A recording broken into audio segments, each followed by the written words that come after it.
Bueno, ¿quieres? Bueno, muchas gracias, Martín. Gracias a ustedes por esperarme. Después de estos minutos, a ver, arrancar un poco tarde. Vamos a hablar de algunos aspectos de la capnografía en el paciente crítico, un poco siguiendo el cronograma que se armó para este semestre. Las primeras clases siempre se dedican a aspectos generales, como ya deben haber hablado o están por hablar de alteraciones del intercambio gaseoso. Entonces, la monitorización relacionada con el intercambio gaseoso, los niveles de oxemia y de CO2 en el paciente crítico son importantes. Más allá de que ustedes después, en la práctica diaria, no todos tengan todo el equipamiento para hacer monitoreo, y por lo tanto no todos los ventiladores que ustedes manejen van a tener incorporado la monitorización del CO2, hay un montón de aspectos conceptuales que son bien importantes de retener, porque nos ayudan a entender un poquito más cómo está funcionando el sistema respiratorio a través de una de los dos elementos clave que marcan su funcionamiento. ¿Ah? En líneas generales, esto es una foto de un ventilador, un Neumovent, aunque no es la única marca que actualmente tiene incorporada la técnica de medición de CO2 expirado en línea dentro del ventilador, pero en este caso, este fabricante pone, además del monitoreo clásico, si ustedes pueden ver el puntero acá, las tres líneas de presión, volumen y flujo. También se incluye una cuarta línea de monitoreo en tiempo real, que es el CO2 expirado contra el tiempo. De hecho, tiene la misma secuencia, los mismos ciclos que el resto de la ventilación, y agrega sobre la derecha una nueva ventana de monitoreo que, bajo el título de capnografía, incluye una serie de parámetros, ¿sí?, derivados de esta capnografía, que no es una capnografía común, es una capnografía que se ve su trazado aquí debajo, que es el nivel de CO2 esperado en el eje de las Y contra el volumen corriente expirado en el eje de las X. Entonces, de esta manera tenemos el CO2 monitorizado contra el tiempo, ¿sí?, lo que sería la capnografía clásica que todos conocemos, y en este lado la capnografía volumétrica, ¿sí? La señal de CO2 es la misma para los dos trazados, con la diferencia de que en este sector se combina contra el tiempo y en este sector contra el volumen corriente expirado ciclo a ciclo. A partir de esta combinación de monitorización es que el ventilador les va a dar varios parámetros. Uno de ellos, uno de los más importantes, es el VDBT, o la estimación del espacio muerto, ¿sí? O la proporción de cuánto espacio muerto hay dentro del volumen corriente ventilado por un paciente. Otro dato interesante es la ventilación alveolar, ¿sí? Y finalmente, el nivel de CO2 al final de la expiración, el end-tidal CO2.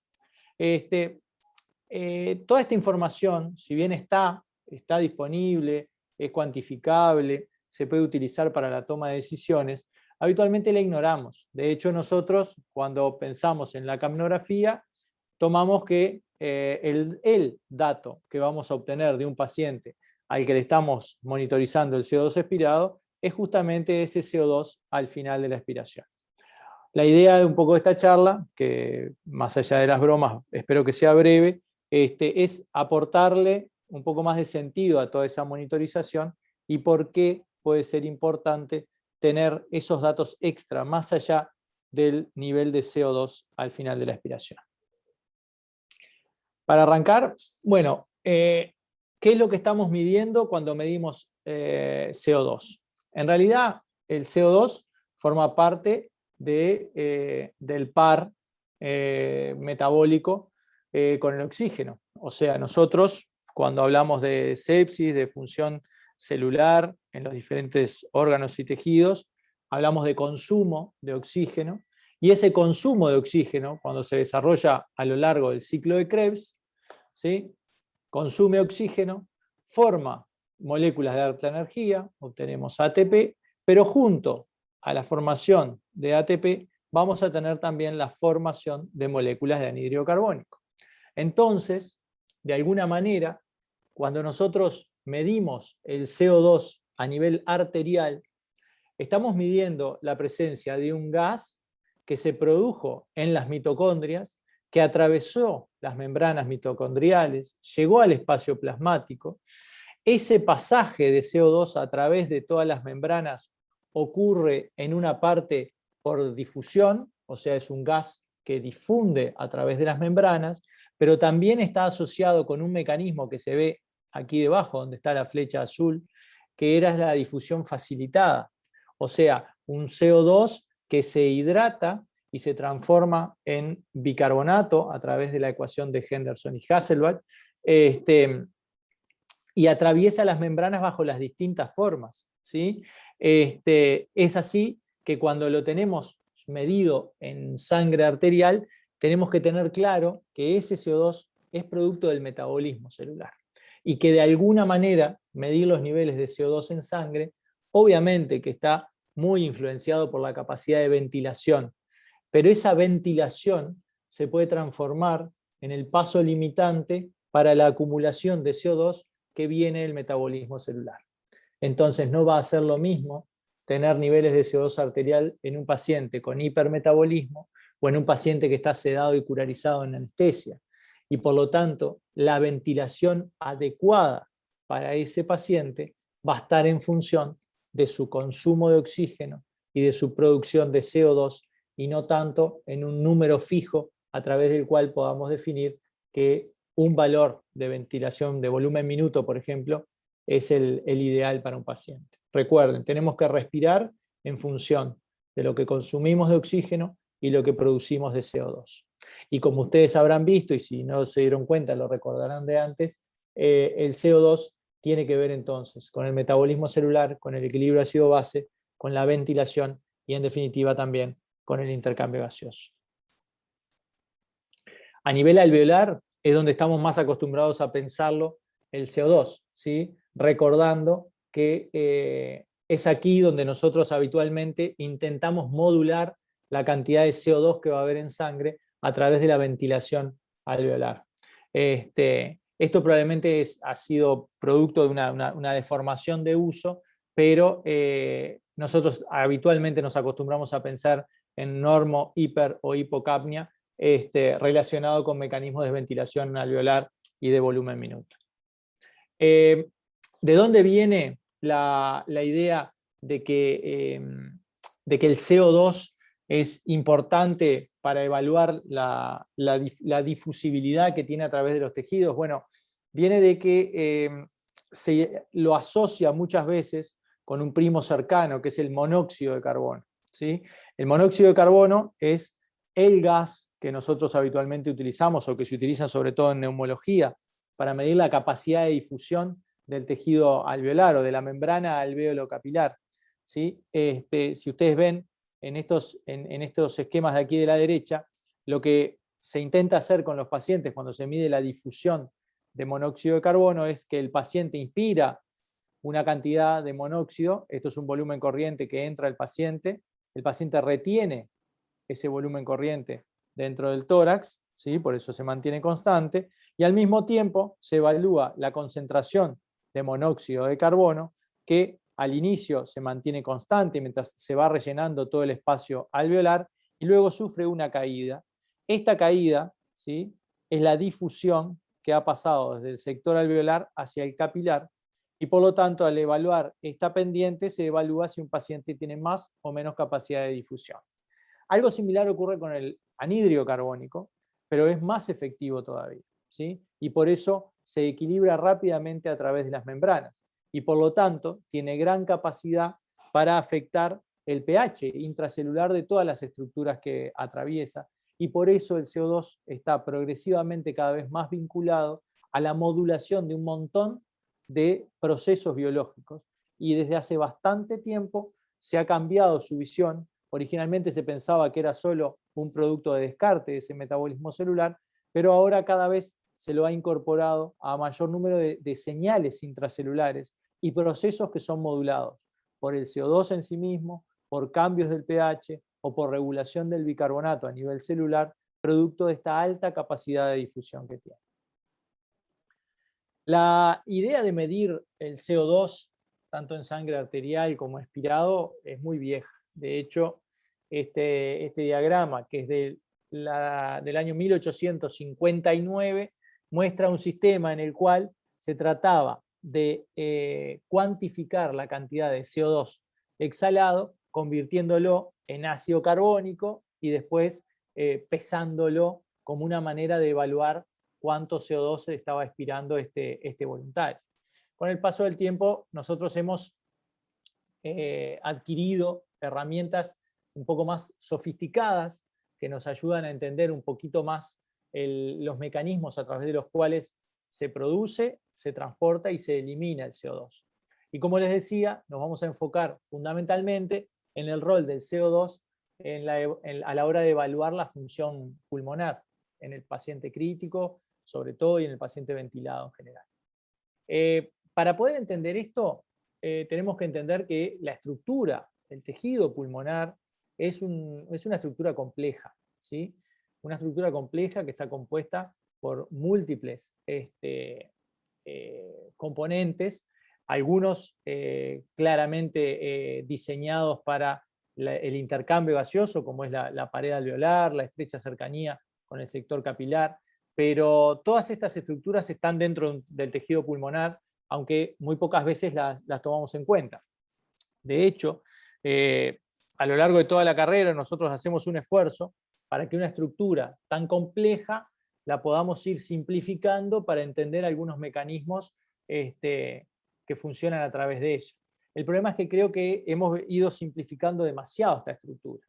Nosotros habitualmente, si quisiéramos analizar el intercambio gaseoso de un paciente tomando en cuenta todo esto, sería demencial. No tendríamos chance de analizar mecanismos tomando en cuenta todo esto.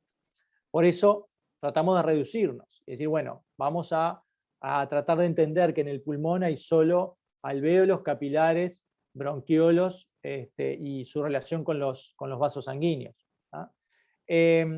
Además, esta estructura, a pesar de que la simplificamos, tenemos que pensar que está establecida en 3 dimensiones.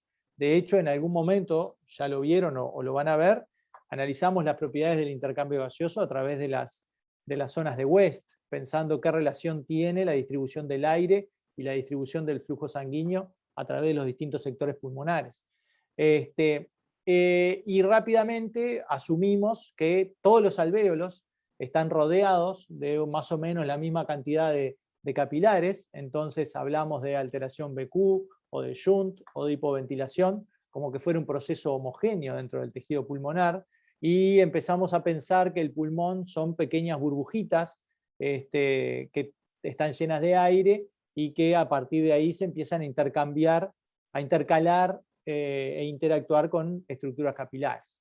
Y ahí es que llegamos a este famoso esquemita que todos ustedes han visto y que muchos han tratado han dibujado en algún apunte o algo para tratar de entender algún mecanismo, en el cual nosotros reducimos toda esa complejidad pulmonar en pelotitas que están al final de un tubito y que toman contacto con otro tubito, ¿sí? Entonces así es que vamos a ver esquemas que nos reflejan los distintos mecanismos de hipoxia en una sobresimplificación de cómo funciona el tejido pulmonar, que muchas veces es peligrosa, porque siguiendo este esquema, nosotros deberíamos pensar que nuestro tejido pulmonar es más o menos esto, ¿sí? Y si bien esto nos puede ayudar a entender algún esquema, van a ver que queda bastante lejos de cómo es el tejido pulmonar y cómo funciona el tejido pulmonar cuando lo estamos ventilando a presión positiva con los equipos modernos de ventilación mecánica que conocemos ahora. De hecho, esta microfotografía electrónica del tejido pulmonar es mucho más parecido a contra lo que nosotros tenemos que lidiar cuando ventilamos un paciente. Si ustedes ven por acá y siguen el puntero, esto vendría a ser un bronquiolo que se va transformando progresivamente en estructuras acinares, pero si miran la foto con detalle, se pueden ver las líneas de los últimos bronquiolos que siguen la trayectoria que ya traían de la vía aérea. Hay una verdadera transición entre sectores más rígidos, ¿sí?, con paredes no colapsables de los sectores terminales de la vía aérea, hacia los sectores de intercambio puro. ¿ah? Cuando nosotros aplicamos presión positiva sobre toda esta estructura, vamos a impactar de manera diferente en cada una de ellas. Y tenemos que saberlo, porque esto es la fuente de nuestro éxito o fracaso en la ventilación mecánica. Nos debería ayudar a entender por qué hay pacientes que son reclutables y algunos no reclutables, y cómo podemos prevenir el daño pulmonar asociado a la ventilación mecánica, tratando de entender que no estamos ventilando globitos, sino que estamos ventilando este tipo de estructuras complejas, con una alta interdependencia y con propiedades diferentes que vamos a tratar de analizar, ¿sí? Este es un artículo que se los recomiendo, ¿ah? Que si tienen un tiempito para leerlos, los va a ayudar a entender por qué la estructura pulmonar se comporta así cuando nosotros la ventilamos a nuestros pacientes, ¿sí? Sobre el lado, el sector A de la figura, ustedes ven lo que sería una estructura pulmonar, vía aérea terminal, bronquiolos, alvéolos y sector de intercambio, membrana alvéolo capilar, en un esquema de pulmón que siguiera aquel esquema tradicional de las pelotitas y los tubitos, ¿sí? En donde nosotros tendríamos, por ejemplo, acá 4 unidades alveolares, que cada una estaría recibiendo una mezcla similar de gases inspirados. Esto puede ser aire ambiente o una mezcla humidificada y calefaccionada de un ventilador con una fracción inspiratoria de oxígeno enriquecida. Pero la clave sería que todos reciben la misma cantidad de mezcla, todos entran en contacto con la misma cantidad de vasos capilares, y por lo tanto todos tendrían la misma capacidad de aportar oxígeno o de eliminar CO2, dependiendo hacia dónde se produzca el intercambio de esas moléculas, y todos estarían en igualdad de condiciones para el intercambio, en condición normal. A este esquema en condición normal le deberíamos agregar una pequeña obstrucción en un bronquiolo, si estamos hablando de una alteración BQ, una de estos alvéolos lo llenamos de agua cuando pensamos que hay edema pulmonar, o tapamos algún vaso por acá si hacemos el esquemita de embolia pulmonar con aumento del espacio muerto. Entonces nos queda la idea de que el pulmón funciona, cuando es normal, funciona así de manera homogénea, y que solo se altera por la patología. En realidad, el pulmón se comporta más como este dibujo, donde también se ejemplifican 4 sectores de intercambio, con una vía aérea terminal, bronquiolos de transición, en donde, si ustedes ven con detalle, hay diferencias notorias. Por un lado, el aire, la mezcla de aire que va llegando desde la atmósfera o desde el respirador, ¿sí?, va distribuyéndose desde los sectores proximales hacia los distales, y no todos los sacos alveolares reciben la misma calidad de gas fresco, ¿sí? Ahora lo vamos a ver un poco cómo avanza el gas fresco a lo largo de la vía aérea, pero no todos los sectores alveolares van a recibir la misma mezcla. Por lo tanto, no todos van a tener la misma capacidad de transferencia desde el sector alveolar hacia el sector vascular. El sector vascular, al estar orientado ahora en sentido vertical y no horizontal como en el otro esquema, también pueden estar sometidos a diferencias de gravedad y de distribución sanguínea. Entonces, el resultado final de este intercambio gaseoso, incluso en tejido pulmonar normal, puede no ser óptimo, ¿sí? Y si además le agregamos patología, también nos va a ayudar a entender cómo hay pacientes que con 2 o 3 centímetros de PIB que le agreguemos a su patrón ventilatorio, podemos obtener un gran resultado con un incremento marcado de la oxemia, y en otros casos generamos a condiciones mecánicas bastante similares ese discreto aumento de presión positiva al final de la expiración nos genera sobredistensión y colapso capilar. ¿Ah? Eso es porque ya, aunque los tejidos pulmonares sean sanos, tienen una gran inhomogeneidad en la distribución de su gas. Este es un esquema bien clásico, ¿sí?, de cuál es la estructura de la vía aérea, para tener un poquito claro cuando hablamos de, y sobre todo cuando pasen a hablar de monitoreo de la ventilación mecánica, qué cosas están ocurriendo a nivel de la vía aérea acinar, o sea, el sector de sacos y ductos alveolares, los bronquiolos respiratorios, ¿sí? Qué cosas están ocurriendo a nivel del intercambio y de la mecánica en este sector, y qué cosas ocurren fundamentalmente a nivel de la mecánica en este otro sector, donde no hay capacidad de intercambio gaseoso. Esta estructura anatómica se va reflejando en la capacidad que tienen estas distintas estructuras de intercambiar oxígeno, ¿sí? ¿Cómo funciona esto? Bueno, si los pulmones, se me va el curso, si los pulmones funcionaran todos como el esquemita de la pelotita con el tubito, eso quiere decir que en este sector alveolar entra y sale una mezcla de aire, entra gas fresco, se va un gas con menos oxígeno y enriquecido en CO2, y está pasando sangre a nivel constante por este sector. Esto quiere decir entonces que sobre esta base, que es el latido cardíaco, se injerta una respiración que va lavando y cargándose de oxígeno y CO2 con cada ciclo, lo cual no es bastante real de cómo funciona la fisiología. Nosotros no tenemos tanta variación respiración a respiración del intercambio gaseoso. ¿Cuál sería una variante intermedia? Bueno, a este sistema de pelotita y tubo unido al final, este gas que entra y sale por el tubito no renueva completamente el sector de gas alveolar, va enriqueciendo parcialmente la mezcla con oxígeno y se lleva una parte del CO2 que vino a nivel capilar, y por lo tanto las variaciones que hay respiración a respiración son un poco menores, porque en realidad se está intercambiando gases desde este sector capilar con este sector mezclado. Esto se va asemejando un poco más a lo que ocurre a nivel de la fisiología. Si esto mismo lo aplicamos a este sistema con una vía aérea y capilares en paralelo, lo que sí obtenemos es una estructura que refleja mejor la función. ¿Por qué? Porque, como les decía, las distintas unidades intercambian diferente, con un flujo de sangre que va pasando también diferente por las distintas regiones. Entonces, la capacidad que tenemos de incrementar o reducir la eliminación de CO2 no van cambiando tanto latido a latido, sino que van cambiando, respiración a respiración, sino que van cambiando más a lo largo del tiempo. Entonces si ustedes se pudieran llevar este último esquema en la cabeza como lo que mejor representa a la estructura del alvéolo capilar, yo creo que damos un paso importante en entender después qué es lo que ocurre cuando estamos ventilando a nuestros pacientes.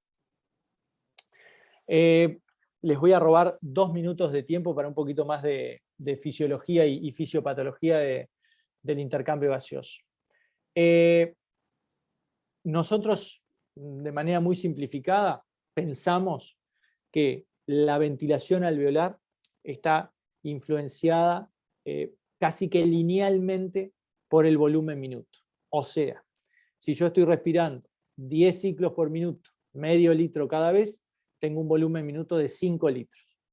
Y para esos 5 litros, imagínense que tengo 40 milímetros de mercurio de anhídrido carbónico en sangre arterial. Si yo mantengo esta proporción lineal, yo paso de mis 5 litros minuto, imagínense que ahora estoy respirando 20 veces por minuto, 500 mililitros cada vez, o sea que paso de 5 litros minuto a 10 litros minuto de ventilación, y espero que haya una reducción proporcional del anhídrido carbónico en sangre.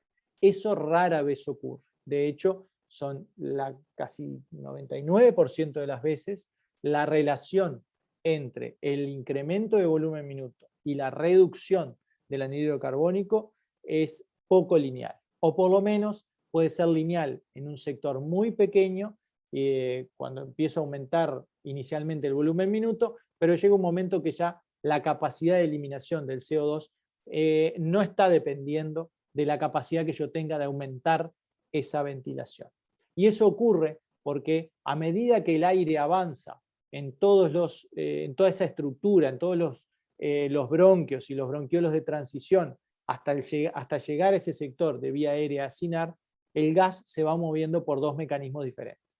En el sector, acá tenemos una línea en verde y una línea en puntos rojos.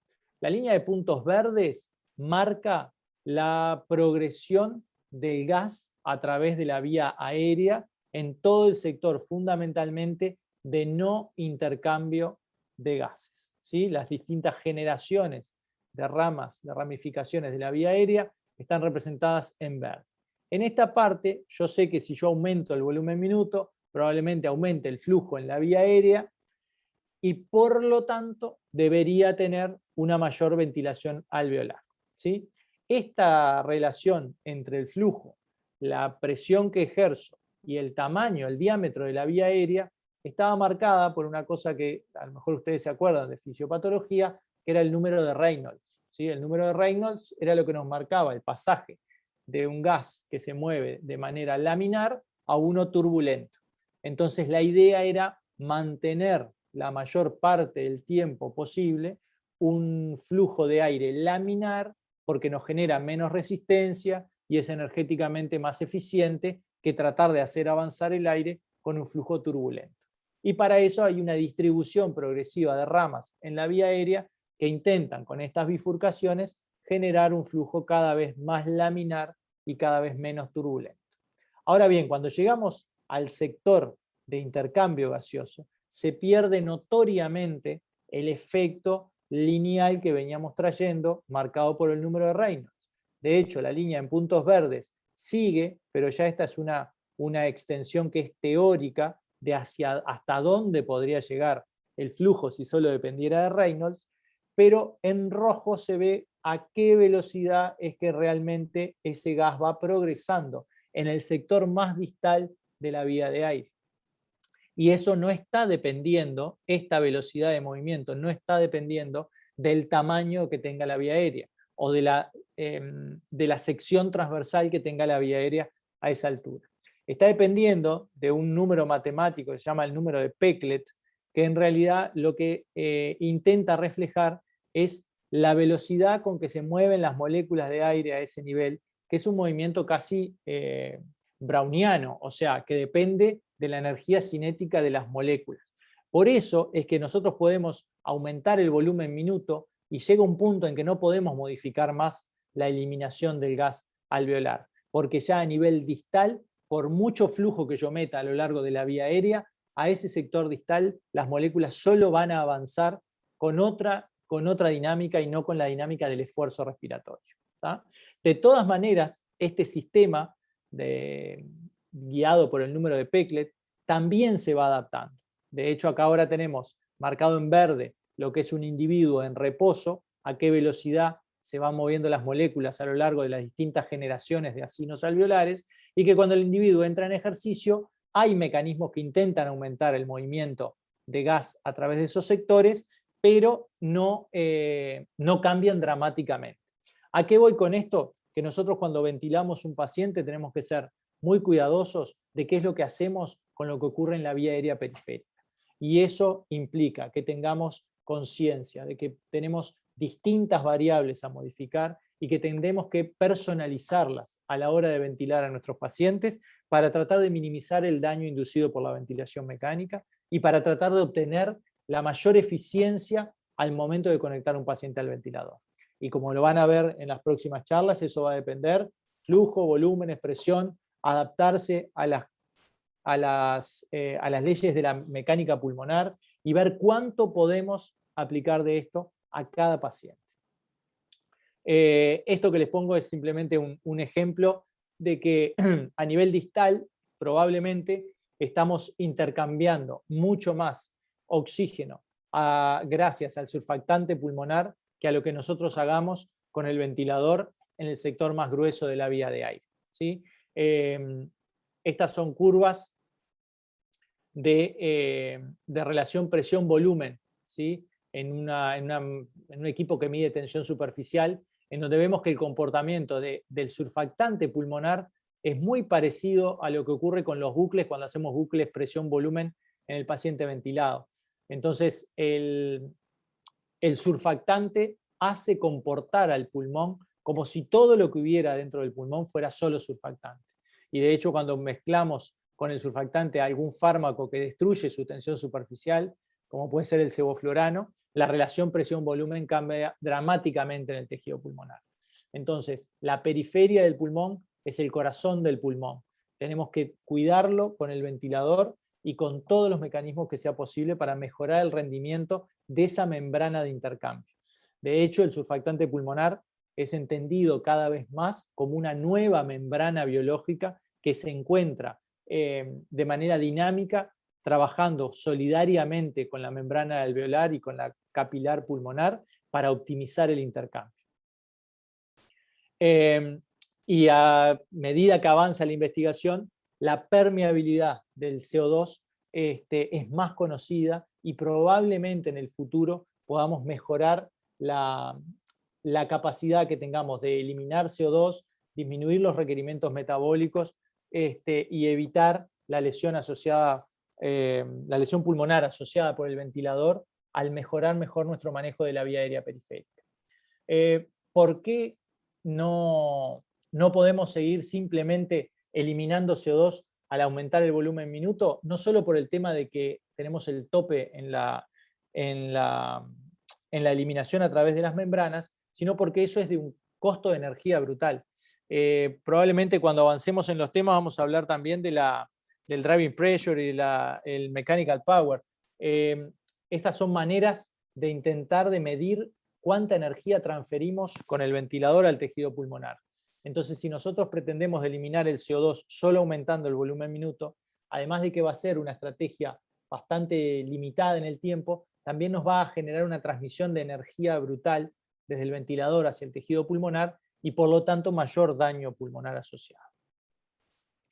Bien, después de este pequeño repaso de la fisiología, hay un aspecto que me gustaría conversar también con ustedes y que tiene que ver con la determinación del espacio muerto y que para eso también el CO2 nos sirve. Todo esto que hablamos ahora era del CO2 como molécula interactuando con el tejido pulmonar y por qué la fisiología pulmonar nos explica las limitantes que tenemos al momento de manejar el CO2 de nuestros pacientes. Ahora bien, una de las variables que ha demostrado que permite optimizar la ventilación mecánica y que en pacientes con distrés nos reduce la mortalidad y la lesión inducida por el ventilador es la de reducir el espacio muerto. Y aquí la medición del CO2 expirado es fundamental para conocer el tamaño de ese espacio muerto. Los pacientes con mayor espacio muerto eran los pacientes que tenían peor pronóstico dentro del grupo de pacientes con distrés ventilado. ¿tá? ¿Cómo podemos calcular el espacio muerto? Hay algunos ventiladores, como les mostraba al principio, que nos daban ese valor, y hay otros que a partir de los cuales se puede calcular. Pero lo interesante acá es que nosotros tenemos, a partir del avance tecnológico, dos maneras de hacerlo.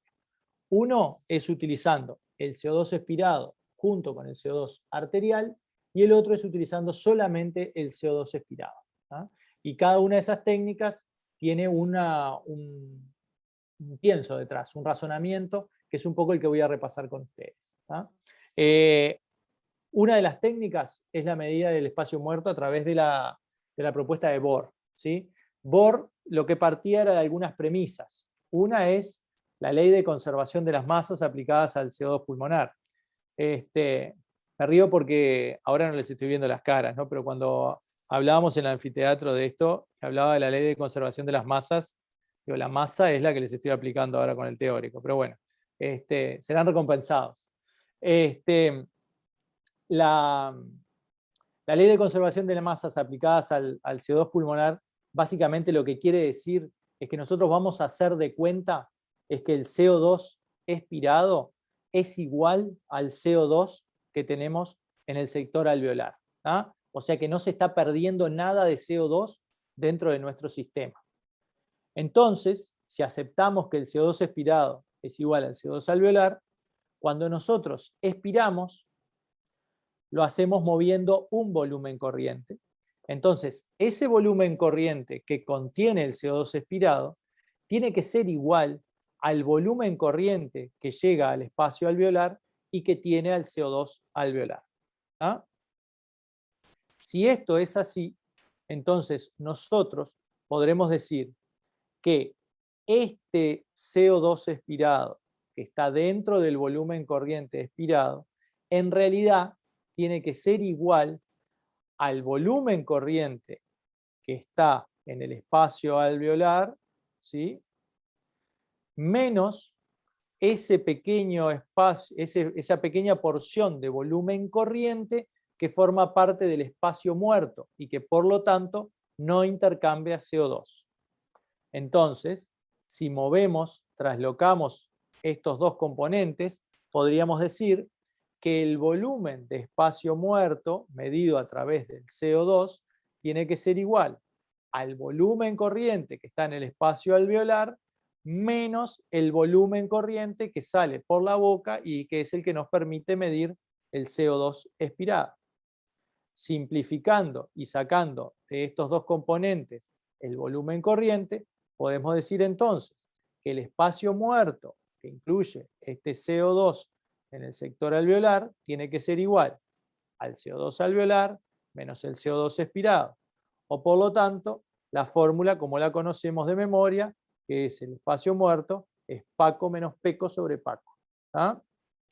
Ese es el razonamiento para llegar a esta fórmula que tantas veces hemos repetido un poco sin pensar.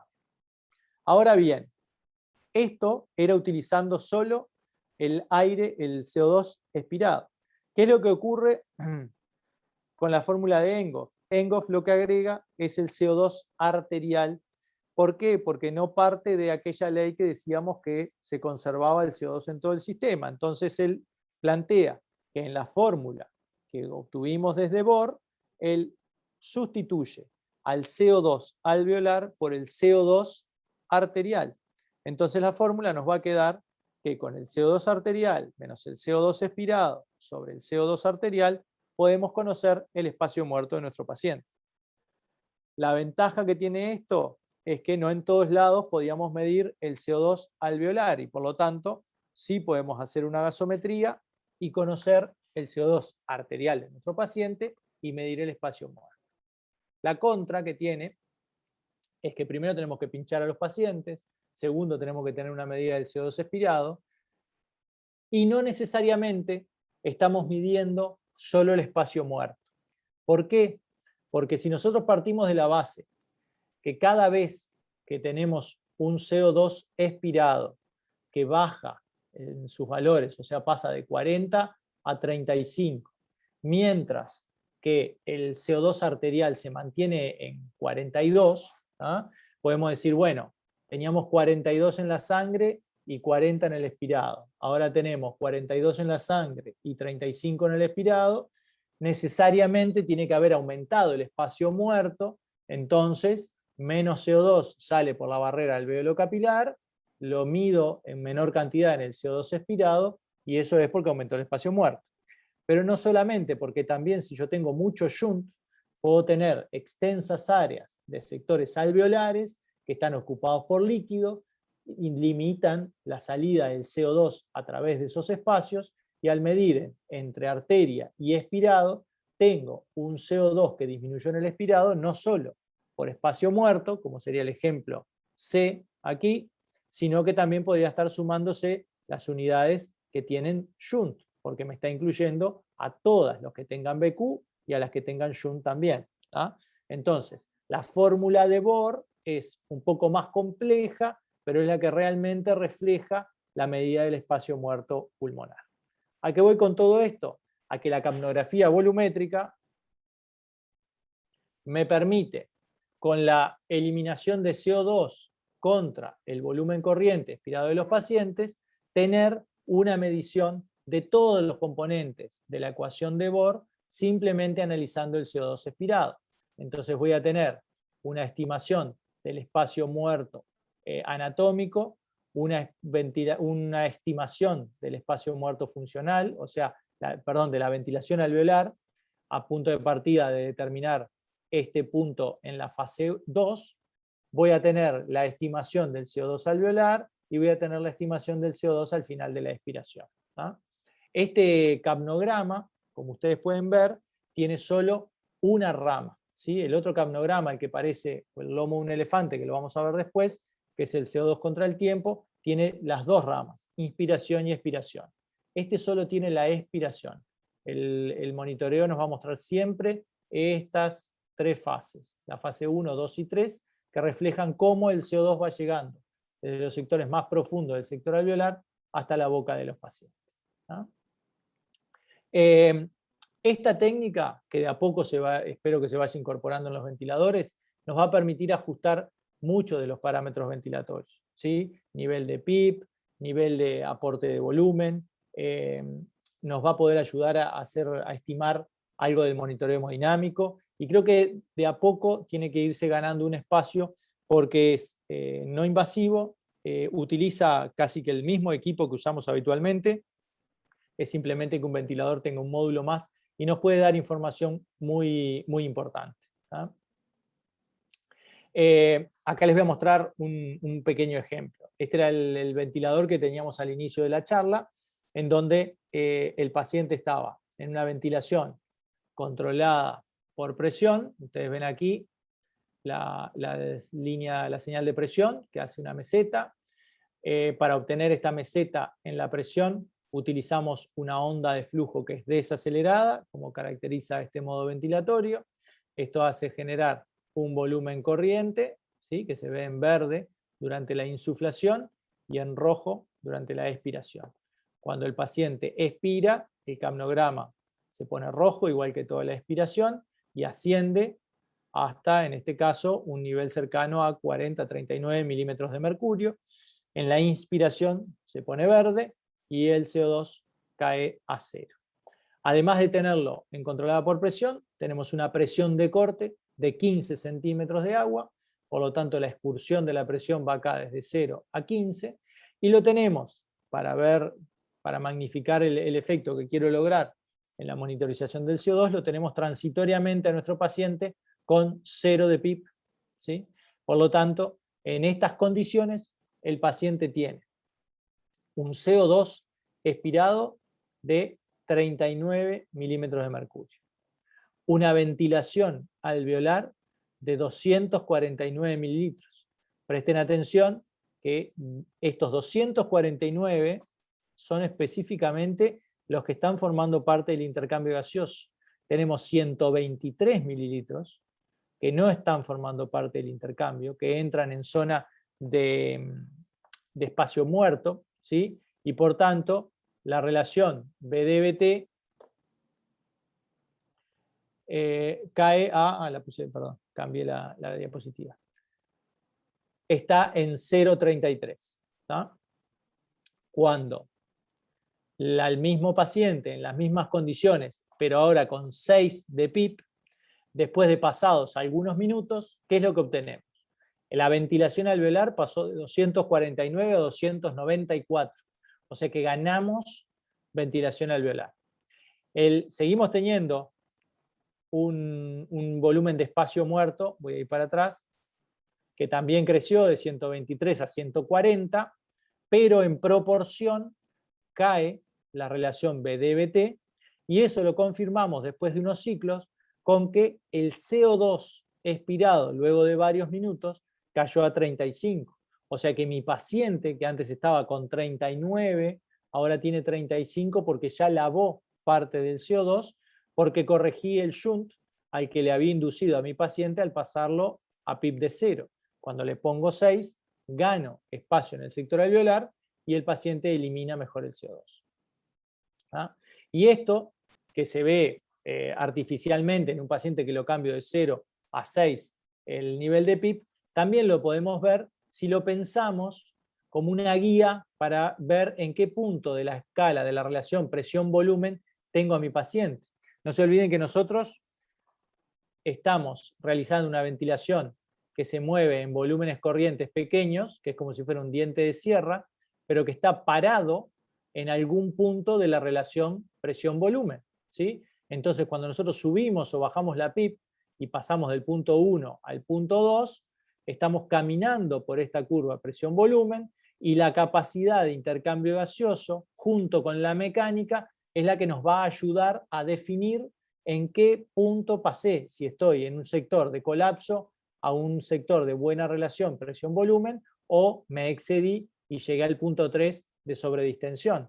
¿Cómo lo voy a saber eso? Y bueno, con el cambio de la complacencia, con el cambio de la oxigenación, espero que si voy del punto 1 al punto 2, la complacencia aumente, ¿sí? Tenga una mejor relación presión-volumen, que aumente el intercambio gaseoso y mi paciente mejore el PAFI, pero también espero que se mejore la ventilación alveolar, se reduzca el CO2 alveolar, si es que soy efectivo en corregir un shunt o un colapso alveolar con el aumento de la PIP. Si me voy al otro sector y empiezo a sobredistender, probablemente tenga una caída de la mecánica pulmonar, tenga un techo en el PAFI que obtuve ya en los puntos anteriores, y esta sobredistensión, si me da colapso capilar, me va a disminuir el CO2 expirado y me va a aumentar el CO2 arterial, me va a generar espacio muerto. ¿Ah? Esto se ha visto directamente a nivel experimental, donde animales en ventilación mecánica, con y sin surfactante pulmonar, muestran cambios que se notan en el espacio muerto, pero también en pacientes en ventilación mecánica, en anestesia, en donde la monitorización del CO2 expirado y la capnografía volumétrica ha sido también importante para personalizar la ventilación mecánica de cada paciente. Recientemente, no tan recientemente, ya desde hace varios años estamos incluyendo a la ecografía pulmonar como parte de la semiología respiratoria de nuestros pacientes. Hasta ahora, la capacidad de determinar la aireación pulmonar y la apertura de unidades alveolares es uno de los fuertes de la ecografía. Es mucho más difícil determinar sobredistensión pulmonar, por lo tanto, asociar esas técnicas que incluyen el intercambio gaseoso, como son la oxigenación y el CO2 expirado, a la imagen que vamos obteniendo con la ecografía pulmonar, sería una manera interesante de optimizar el patrón ventilatorio, muchas veces sin tener que trasladar a nuestros enfermos al tomógrafo. ¿Ah?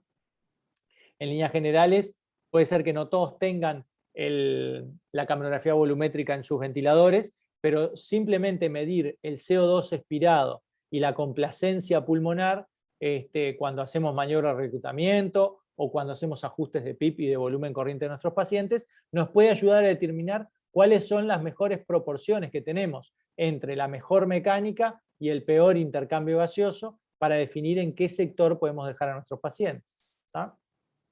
Algunos autores van más allá y en la capnografía, la regular, la común, la que muestra al CO2 en función del tiempo, intentan ver si los ángulos en que cambia de fase 1 a fase 2 el capnograma podrían reflejar un mejor ajuste de la PIP y de las maniobras de reclutamiento. Esto es un área que progresivamente podremos ir incorporando a nuestros pacientes.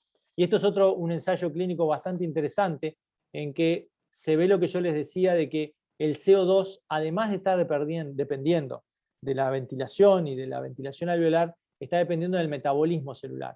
Acá tenemos pacientes que están en ventilación espontánea, algunos que están con sedación parcial y otros están sedados y curarizados, ¿sí? Y se ve, por ejemplo, que cuando el paciente está sedado y curarizado, que es el sector azul, es cuando tenemos mayor chance de modificar la ventilación minuto en la misma proporción del CO2, pero con sectores extremos de dispersión. Cuando el paciente va mezclando la ventilación espontánea con la ventilación mecánica, la capacidad de controlar el CO2 con la ventilación mecánica se pierde notoriamente.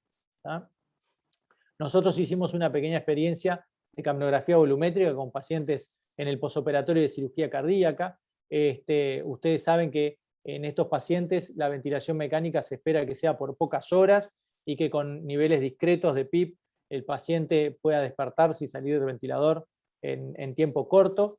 Pero también es cierto que los pacientes que van a circulación extracorpórea tienen siempre algún grado de lesión pulmonar un poco más que los que no van a circulación.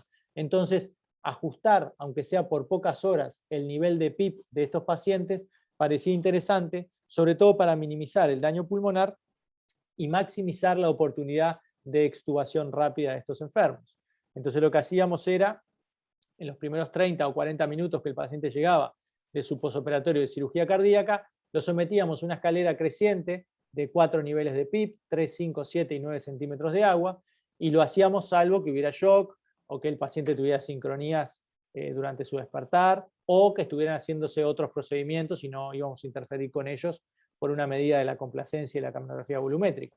Pero lo que encontramos es que los pacientes que estaban sin SEC, cuando subíamos los niveles de PIP por arriba de 7, empezábamos a generar en todos los pacientes sin SEC, cuando subíamos la PIP caía el BDBT, se aumentaba, el espacio muerto, pero cuando lo hacíamos sin SEC y llegábamos a 9, generábamos un deterioro en la mecánica pulmonar. Por lo tanto, había que ser cauteloso con los pacientes sin SEC en el nivel de PIP que utilizábamos, mientras que los pacientes que sí fueron a circulación extracorpórea no respondían a estos niveles bajos de PIP, y probablemente, si alguno de ellos estaba hipoxémico, deberíamos recurrir a niveles más altos de presión positiva. En ninguno de los casos encontramos alteraciones marcadas del CO2 arterial, por lo tanto no era una buena manera de monitorizar la ventilación mecánica de estos enfermos, y encontramos un espacio donde la capnografía volumétrica nos podía dar una mano. También en pacientes obesos se está usando la capnografía volumétrica para ajustar los niveles de PIP y la ventilación mecánica. Y por supuesto sería una colaboración ideal en los casos en donde no tengamos un tomógrafo de impedancia, que es el que verdaderamente nos podría dar las mayores prestaciones a la hora de ajustar un patrón ventilatorio y personalizar la ventilación mecánica de nuestros pacientes. Como les decía, esta capnografía volumétrica, además de reflejar en las áreas de colapso o de sobredistensión alveolar, también pueden reflejar alteraciones de la resistencia de vía aérea, como se ven en estos capnogramas. El capnograma va reflejando cómo se elimina el CO2 a lo largo de la vía de aire, y entonces en los sectores más finales de la eliminación, cuando el CO2 ya está reflejando los sectores más profundos de la vía aérea, vemos cómo la pendiente con que lo hace este paciente el día 1 al día 5 es diferente, sobre todo porque el día 1 es un paciente asmático con broncoespasmo, que al día 5 ya lo había corregido, entonces la capacidad de eliminación del CO2 es distinta. También existen otras formas de monitorizar a través de la capnografía volumétrica. Este es el recuadrito arriba de la diapo anterior, donde veíamos cambios en los sectores más distales de vía aérea, pero también ocurren cambios en la pendiente del sector 2, que como ustedes ven, van respondiendo a un vaciado pulmonar medio, no de la vía aérea final, y que estas pendientes, que los autores las marcan del número 1 al 4 comparado con la línea de base, reflejan cambios en la perfusión pulmonar.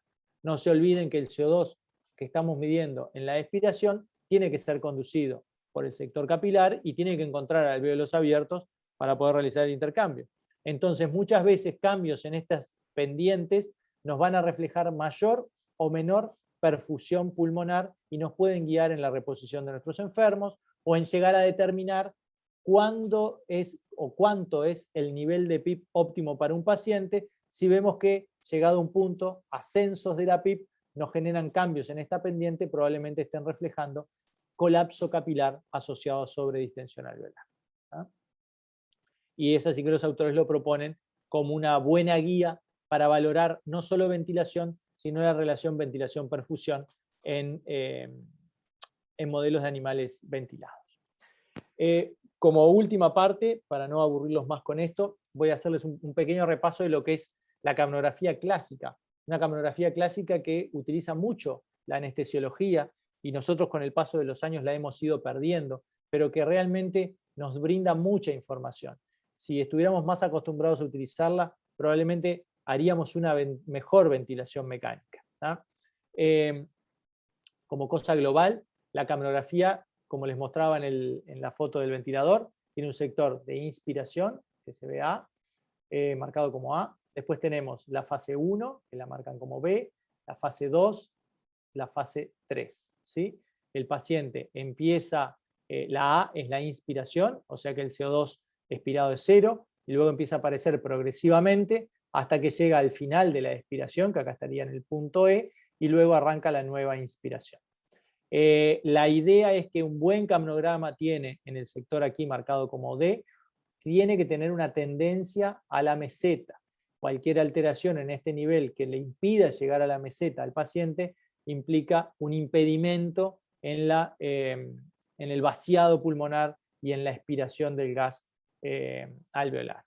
Tenemos dos maneras de representar estos capnogramas. Una es a baja velocidad, para verlo desplegado, o como forma de tendencia, donde vemos todos los capnogramas compactados y donde empieza a cobrar valor el punto E, que es el punto del CO2 al final de la expiración, como para marcar una tendencia de ascenso o descenso. Y acá vamos a ver algunos ejemplos para reflejar cómo este CO2 expirado puede servirnos como un monitoreo de patología pulmonar. ¿Sí?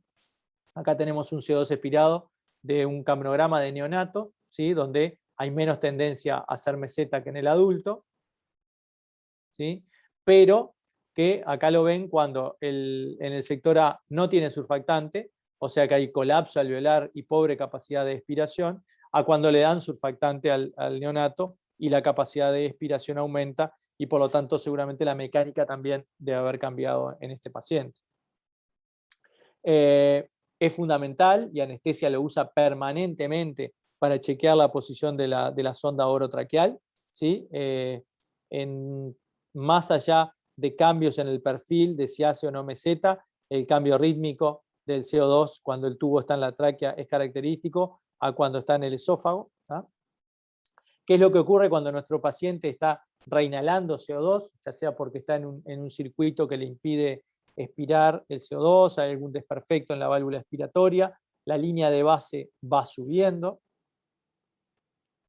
¿Qué es lo que ocurre con el CO2 expirado cuando se reanima a un paciente? Se hace reanimación cardiopulmonar. Vemos acá que hay dos asistentes, uno trabajando acá y otro que se suma a la reanimación. Evidentemente el segundo es el más efectivo, ¿sí? Es el que está logrando un mejor flujo sanguíneo y por lo tanto un mayor CO2 expirado. Acá pasé porque se repiten los capnogramas. Acá vemos cómo podemos identificar que un tubo está metido en un bronquio fuente derecho, ¿sí? La capacidad de eliminación del CO2 cambia notoriamente comparándolo contra la sombra, que debería ser el ideal, ¿sí? Acá lo que ocurrió era una atelectasia. Después, además, podemos identificar asincronías del paciente, ¿sí? Cuando no se respetan este tipo de trazados, vemos variabilidad en la eliminación del CO2, vemos esfuerzos inspiratorios fuera de sincronía con el ventilador. También estamos viendo cómo puede cambiar la eliminación del CO2 con los cambios de posición de los pacientes, ¿sí? Esto puede ser importante también para nosotros cuando pasamos a prono a un paciente y muchas de las propiedades mecánicas que perdemos de evaluación al pasar a prono ocurren porque al estar el paciente apoyado contra el esternón, contra el colchón, se altera mucho la excursión de la parrilla costal, pero si podemos monitorizar la capacidad de eliminación del CO2, vamos a hacer una mejor evaluación de cómo está la mecánica pulmonar y no tanto la influencia de la caja torácica. ¿Ah? Por supuesto que una ventilación con fatiga respiratoria y caótica va a alterar estos capnogramas también durante la desvinculación. Acá está ocurriendo también una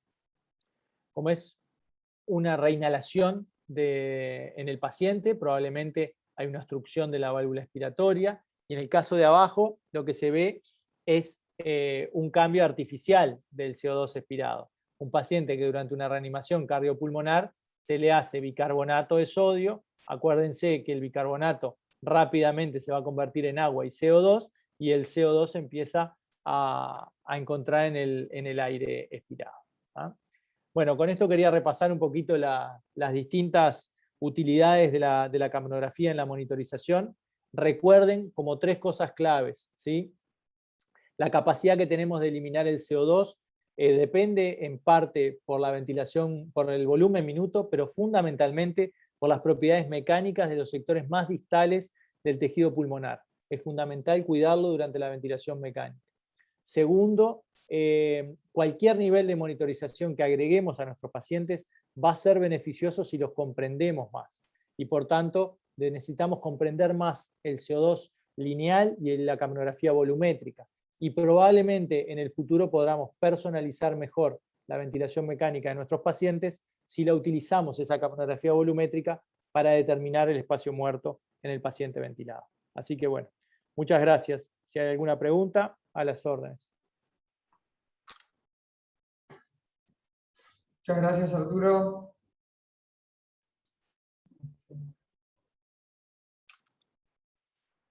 Bueno, no sé si tienen alguna pregunta, alguna duda.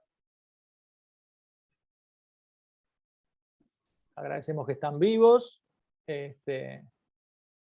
Arturo, pensando para cuando no hay capnografía volumétrica, pero sí capnografía clásica, temporal, digamos, el gradiente en tidal arterial, ¿qué valor le podemos dar? Bueno, si es la monitorización que tenemos, creo que hay que utilizarla, partiendo de la base de que va a ser menos específica que la capnografía volumétrica, y así como cosa enorme, esperar que haya entre 3 y 5 milímetros de mercurio de diferencia entre el CO2 arterial y el expirado como situación basal, y en la medida en que nosotros generemos cambios, o desde el lado de la ventilación, con ascensos o descensos de la PIP, vamos a poder ver una mayor brecha. Si venimos ascendiendo la PIP y aumenta la brecha, suponemos que entramos en sobredistensión, y si vamos para el otro lado descendiendo la PIP y luego de un periodo en que se conservó la diferencia alveolar contra arterial contra el expirado, si después de eso seguimos bajando la PIP y aumenta la diferencia, es porque entramos en colapso alveolar. Esas son digamos, como los piques más de todos los días que podrían servirnos al pie de la cama del paciente. Bueno, impecable, muchas gracias. No sé si hay alguna consulta o bueno, si no lo liberamos, Arturo. No, acá tengo 3 muchas gracias en el chat. Ahora te voy a pasar los nombres para acordarnos de ellos en la evaluación final. Bueno, No, dale, gracias. bueno, Y está, arriba. gracias y bueno, nos vemos la próxima.